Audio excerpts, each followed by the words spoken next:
Oli, oli, bienvenidos al Nicho de Mali. En este video vamos a hablar de la quema pública de libros en Lovania, Holanda. Pocas bibliotecas en el mundo han vivido una historia tan dramática como la biblioteca de la Universidad de Lovania, KU Leuven. Igual se los voy a poner por aquí.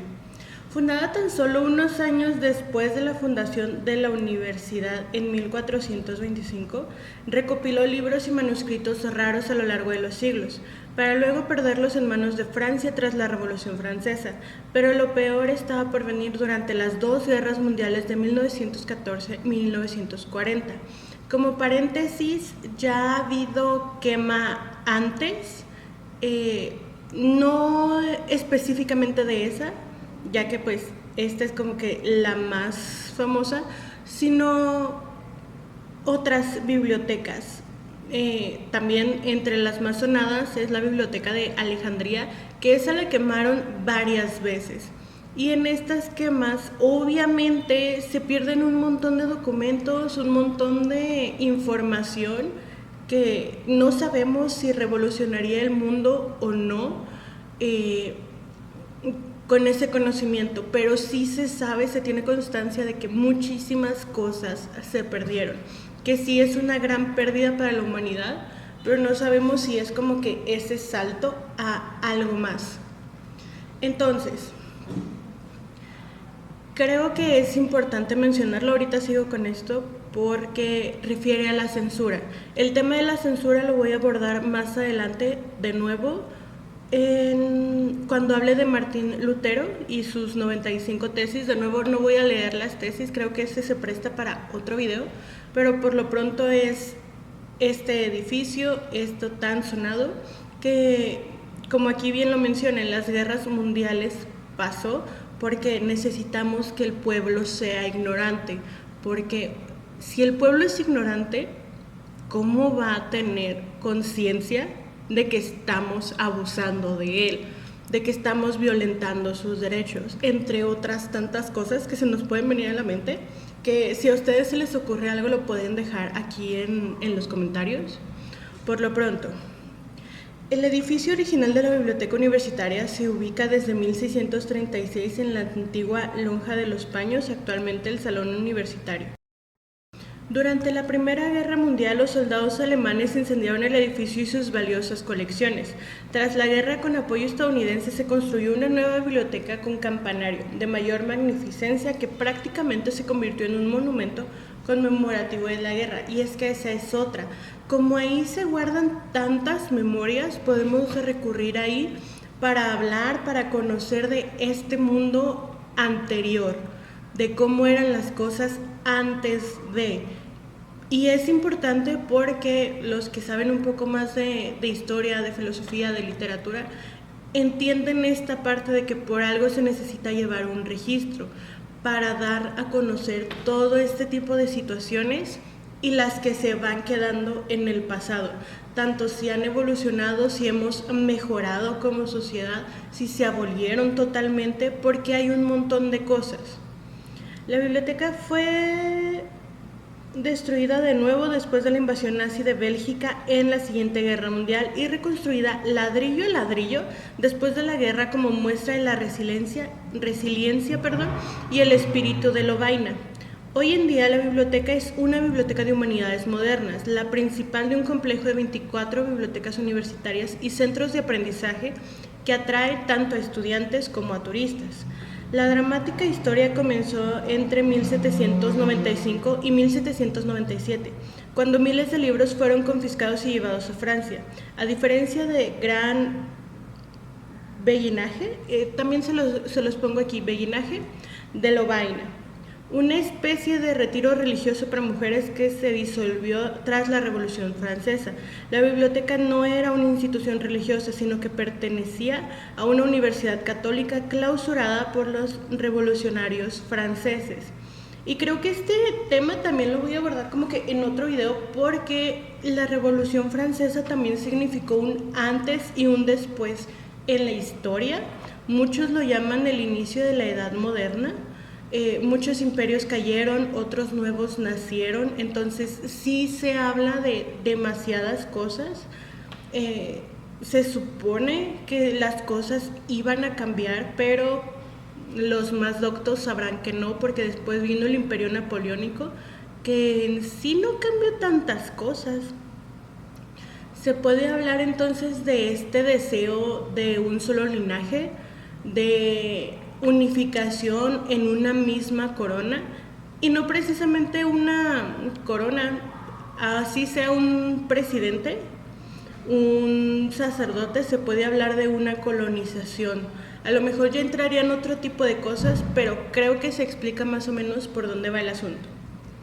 La primera destrucción. Una de nuestras profesoras está intentando localizar los libros en Francia, afirma Hilde van Kiel, directora de las bibliotecas de la KU, es que no sé si es KU, Leuven, pero no se muestra optimista sobre su devolución a su lugar de origen. Nos centramos en cambio en las dos calamidades de las guerras mundiales. No cabe duda de que la destrucción de la biblioteca durante la Primera Guerra Mundial fue un acto deliberado y sin sentido del ejército alemán. Y es la verdad, ya lo comenté hace un momento, sí, la idea es mantener ignorantes a la gente porque el conocimiento los daña de algún modo. Pero, ¿y qué más? ¿Cómo les vas a transmitir entonces el conocimiento si necesitas de nuevos libros? Como que una cosa no hace sentido con la otra. Pareciera que como que me estoy enojando y realmente no, solo es como que esta exposición de datos. Una exposición permanente en el campanario de la biblioteca, ciertamente impregnada de patriotismo belga, narra la trágica historia que dio lugar a las negaciones alemanas en el fragor de la guerra y a una efusión de solidaridad internacional con Bélgica. Inmediatamente después del incendio comenzó una guerra de propaganda con caricaturas y declaraciones intelectuales a favor y en contra del militarismo. ¿Qué es lo que les mencionaba? Necesitas divulgar el conocimiento. Si no es con esos libros, va a ser en este caso con historietas o va a ser de algún otro modo. Ahorita que pues ya están en boga las redes sociales, el cine, el teatro, hay mil maneras en las que se puede denunciar. Y esto es algo importante de hacer, no solo con este tipo de atrocidades y con barbaridades, sino cualquiera. Hoy en día tienes esta plataforma y debes aprovecharla para denunciar todos estos malos tratos que ya has conocido antes. Lo que ocurrió entonces en Lovaina parece ser en retrospectiva una advertencia de lo que ocurriría a una escala mucho mayor durante la Segunda Guerra Mundial. El 4 de agosto de 1914, Alemania invadió la neutral Bélgica. En Lovaina, un contraataque belga se detuvo justo delante de la ciudad el 25 de agosto, o sea, ni siquiera 10, no, sí, es que pensé que decía 14, ni siquiera el mes, pues, ni siquiera un mes después. Al anochecer, los soldados alemanes, presas del pánico, se dispararon entre sí y culparon de los disparos a los civiles. ¿Cuántas veces no hemos visto esto? No hubiéramos abierto fuego si los civiles no nos hubieran provocado. ¿Qué clase de tontería, de estupidez es esa? ¿Cómo puedes llamar argumento a eso? Que realmente no lo es. En la noche del 25 al 26 de agosto, las tropas alemanas incendiaron parte de la ciudad en represalia por un presunto ataque de francotiradores, según la exposición. Este fue el inicio del terror que pasó a la historia como el saqueo de Lovaina. Al disiparse el humo, se descubrió que 2.000 edificios habían quedado reducidos a cenizas y que 248 civiles habían muerto. Son cifras descomunales, son tan grandes. A lo mejor alguien me puede decir en comentarios, es un número muy pequeño. Incluso 2 es un número enorme para ese tipo de barbaridades, como por qué deberíamos de seguir permitiendo ese tipo de cosas, que se supone que hemos evolucionado como sociedad, como humanidad. Aquí hemos demostrado que no, porque sigue sucediendo. La Biblioteca de Alejandría, que fue de tiempos anteriores a esta, a los movimientos militares del 68, a los que ocurrieron antes de pandemia. Aquí en México, con Felipe Calderón o lo que ocurre desde hace un año con el Culiacanazo Eterno. O sea, realmente movimientos militares y pandillas y las instituciones criminales que se le venga en mente siguen sucediendo. A lo mejor estos que mencioné, estos últimos, ya no son específicamente con bibliotecas y con el conocimiento, pero sigue habiendo fuego de por medio, siguen ocurriendo las bajas. Lovaina fue objeto de saqueos y asesinatos, escribe el periodista Jan van Impe, ya saben que aquí se los pongo, en un folleto de 2012 sobre la historia de la biblioteca disponible en taquilla. Cientos de civiles fueron deportados a Alemania en vagones de ganado. En el incendio se perdieron para siempre unos 300,000 libros, 800 incunables, libros impresos hasta el año 1500. En los primeros años, tras la invención de la imprenta tipográfica, y 1000 manuscritos. ¿Ven lo que les digo? Es demasiado, son cifras descomunales como para seguir permitiendo que ese tipo de cosas. Si me lo ponen así, no creo que hayamos avanzado como sociedad, creo que aún nos falta y bastante. Tan pronto como se difundió la noticia de la destrucción de la biblioteca, el mundo exterior, especialmente Estados Unidos, cosa curiosa, expresó su solidaridad con Lovaina. En 1918, tras el fin de la guerra, se formó un comité estadounidense seguido posteriormente por un comité de ayuda para Bélgica. Recaudaron los fondos necesarios para la reconstrucción, prometiendo que los donantes serían inmortalizados mediante inscripciones en las paredes. El diseño del nuevo edificio de la biblioteca recayó en la arquitecta estadounidense Whitney Warren, conocida como la Grand Central Terminal de Nueva York. La obra duró 7 años, de 1921 al 28, y se inspiró en la arquitectura neorrenacentista flamenca imaginaria de estilo estadounidense, según Van Kiel. Ok, ya reformamos, ya hay fondos, ya hay personas involucradas, pero ¿a qué costo? ¿Hasta cuándo? Porque, de nuevo, va a seguir sucediendo. Más adelante viene lo de la Segunda Guerra, pero ¿qué nos asegura que no vaya a ocurrir después? Que no estamos ante un pueblo insensible, que esa piedad, que esas ganas de ayudar no van a seguir ahí el día de mañana. La nueva biblioteca ubicada junto a MGR Ladeus Zeppelin, aquí aparece en pantalla, en el punto más alto del centro de la ciudad, pretendía ser una muestra de amistad entre Estados Unidos y Bélgica. Esto aún se aprecia en la fachada principal del edificio, con placas con los nombres de universidades estadounidenses y esculturas del águila americana. Aquí a mí me parece sospechoso porque ¿para qué tanta presencia de Estados Unidos? Digo. Los presidentes estadounidenses y sus esposas solían visitar la biblioteca, y la bandera estadounidense aún ondea sobre el edificio cada 4 de julio. Es que, ¿ven lo que les digo? Es como si fuera una extensión de una presencia más, que es justo lo que se le critica mucho a la presencia militar que tiene en Medio Oriente, pero también, sí, como lo explico, muchos no alcanzan a ver esa similitud, y creo que lo mencioné en cosas en las que yo no caería, propaganda en la que yo no caería, porque la literatura es política, el arte es político, y esta es una forma de demostrarlo, pero muchos no están listos para tener esa conversación. El actual presidente aún no la ha visitado, pero es parada obligatoria para cualquier turista estadounidense que llega a Lovaina. Las demás potencias aliadas que derrotaron a Alemania también están representadas por sus símbolos nacionales. Otra cosa muy importante a detallar, o sea, es chance no imperativo, pero sí es necesario notar ese tipo de cosas. El hastial central del edificio está adornado con una estatua de 4,5 metros de altura de una virgen militante rodeada de 2 santos que matan dragones, símbolo del mal. Se invita a los visitantes de la biblioteca a comenzar la visita saliendo del edificio para contemplar la fachada con todos sus símbolos.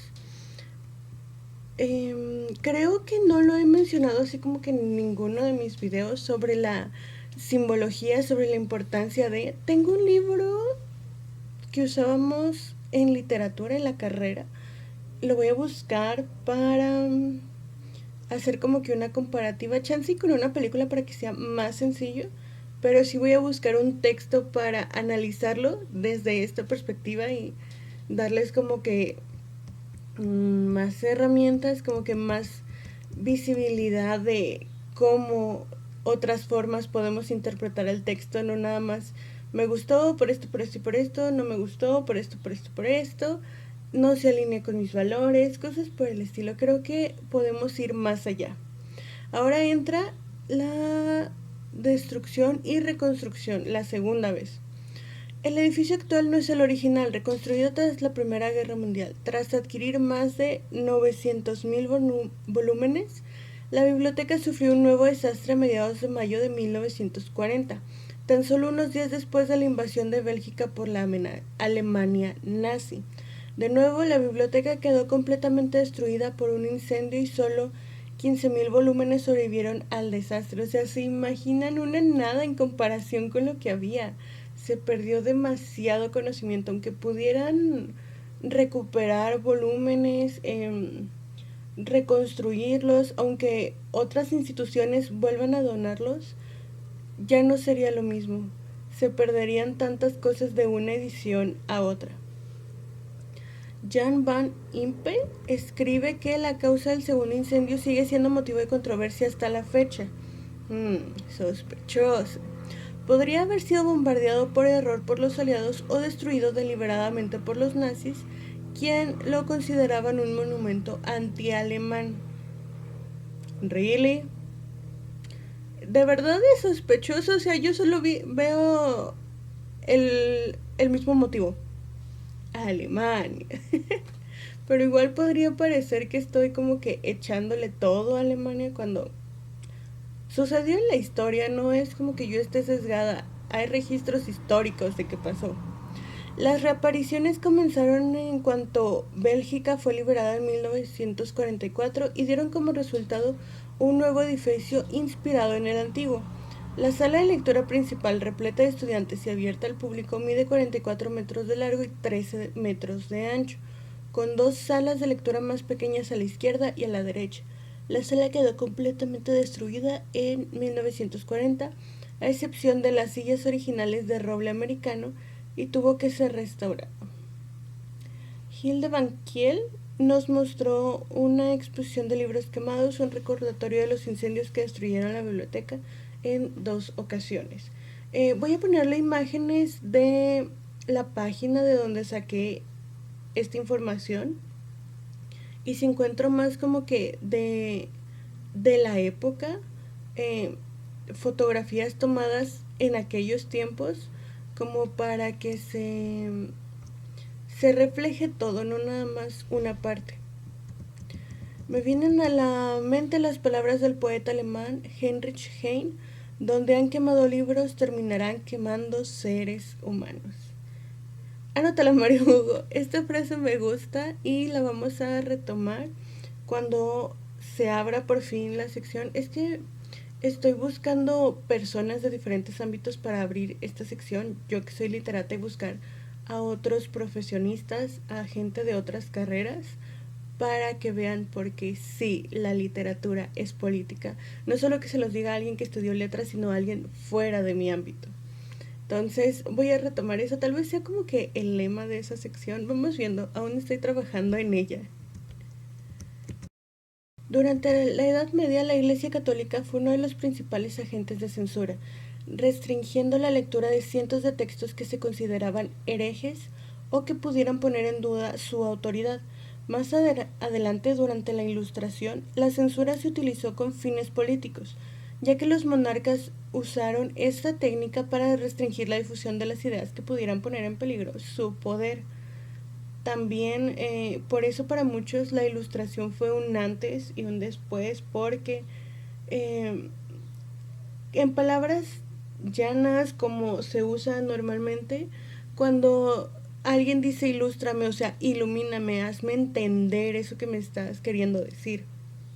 Entonces, a un gobierno no le conviene que su pueblo sepa, porque entonces se van a dar cuenta del daño que se les está haciendo, todos los derechos, que son violentados. Al gobierno no le conviene que su pueblo sepa leer, sepa escribir, sepa sumar. Por eso en las escuelas ya no se enseña letra cursiva, porque así ya no van a poder entender los textos antiguos. Yo ahí la dejo. Autoridad de ella fue víctima el filósofo francés Voltaire, ya que en sus textos criticaba la monarquía y la religión, hecho por el que fue fuertemente perseguido y sus textos censurados. Y creo que no nada más él, pero chance y es de los más sonados. Hay un montón que fueron censurados, que fueron perseguidos, y de nuevo esta es discusión como para más adelante, pero eh, ¿habrá posibilidades de erradicar la persecución, la censura? Si tenemos este tipo de gobiernos, creo que van a seguir ocurriendo todas estas atrocidades. Y en el siglo XIX, otro buen ejemplo fue la persecución que sufrió la famosa novela de Gustave Flaubert, Madame Bovary, censurada por las autoridades francesas por considerarla inmoral.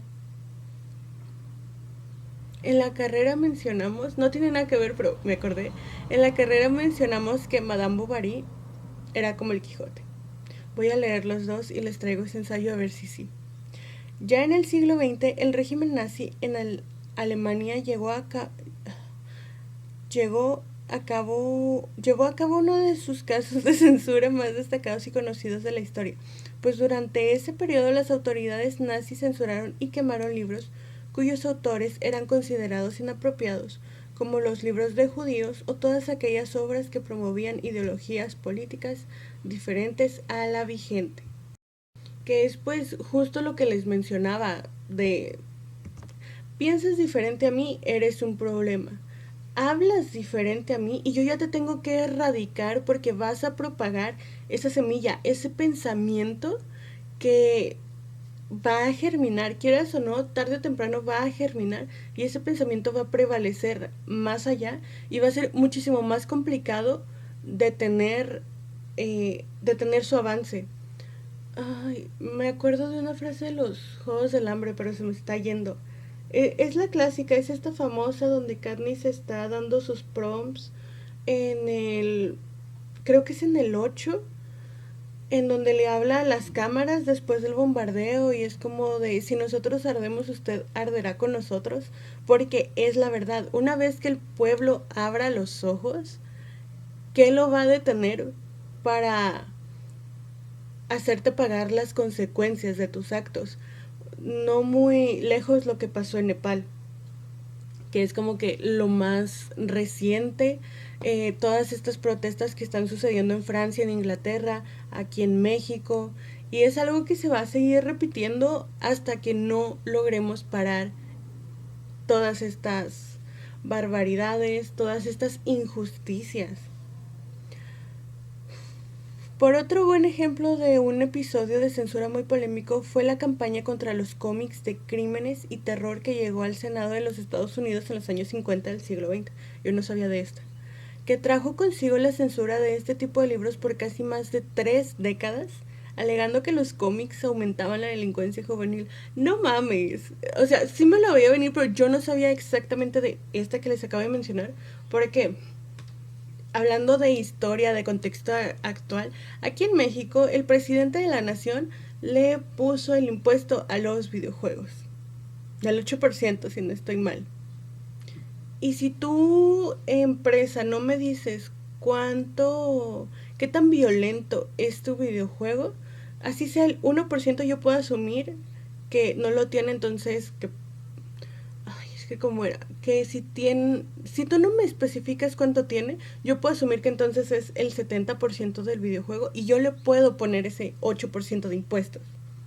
lo cual es una completa estupidez porque no hay un estudio científico psicológico que demuestre que las personas que juegan videojuegos son más violentas. Ajá, o sea, no hay forma. Y aparte, ¿con qué vara vas a medir la violencia? Si haces una mala jugada en FIFA, es violento. En Minecraft, cómo lo vas a medir? Ahora imagínate Mortal Kombat, que según yo no es el más violento, es el que yo conozco, ¿verdad? Pero entonces, Mortal Kombat, y aparte no es que los videojuegos estén muy baratos que digamos. Tengo que juntar de entre todas mis responsabilidades, juntar los pesitos que me sobren para yo comprarme este videojuego, y encima tengo que pagar todavía el 8% extra a algo que es mío. No hace sentido, no hace lógica. Y lo pongo junto a los cómics porque, número uno, la mayoría de las personas cree que leer cómics y leer videojuegos te hace más violento. Y número dos, no son los jóvenes. Normalmente quienes compran cómics, porque no los compran ellos, se los compran sus papás. Normalmente quienes compran cómics son adultos hechos y derechos que tienen responsabilidades de adultos. Entonces, no hace sentido. Entonces, siguiendo esa lógica, todos los del clan, porque creo que no puedo decir el nombre completo, todos los del clan leían cómics, todos los del ejército de Alemania leían cómics, los de, ¿cómo se llama el italiano? Mussolini, los de Stalin. Digo, siguiendo esa lógica, entonces todos ellos leían cómics y por eso debían de censurarlos. Yo sé que a lo mejor suena absurda la comparación, pero es igual de absurdo que hayan hecho ese tipo de cosas. Ya para cerrar, porque parece que nomás estoy echando bilis en lugar de exponerles una situación. Hoy día podríamos pensar que apenas existe censura en los textos, ya que apenas nos cruzamos con ella.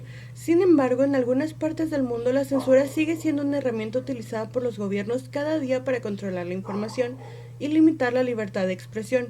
Incluso algunos autores pueden ser arrestados y encarcelados por violar la ley de censura de estos países. Por todo ello, la censura en la literatura, como hemos visto a lo largo de este post, se remonta a tiempos muy remotos, pero sigue siendo un tema de gran importancia hoy en día. A menudo se asocia con la lucha por la libertad de expresión y que, como dijo Mercedes Sosa, toda censura es peligrosa porque detiene el desarrollo cultural de un pueblo, que es todo lo que les he estado mencionando a lo largo de este video. ¿Hay forma de detenerlo? Es imperativo que se detenga, pero ¿cómo podríamos lograr que se detenga la censura? Alguien me comentó en algún momento, bueno, haciendo literatura de denuncia, pero ahí estás incomodando, que es lo que hace la literatura de denuncia, pero ahí solo estás provocando a que te censuren más. Creo que necesitamos ir más allá y nos falta mucho por aprender para poder llegar hasta ese límite.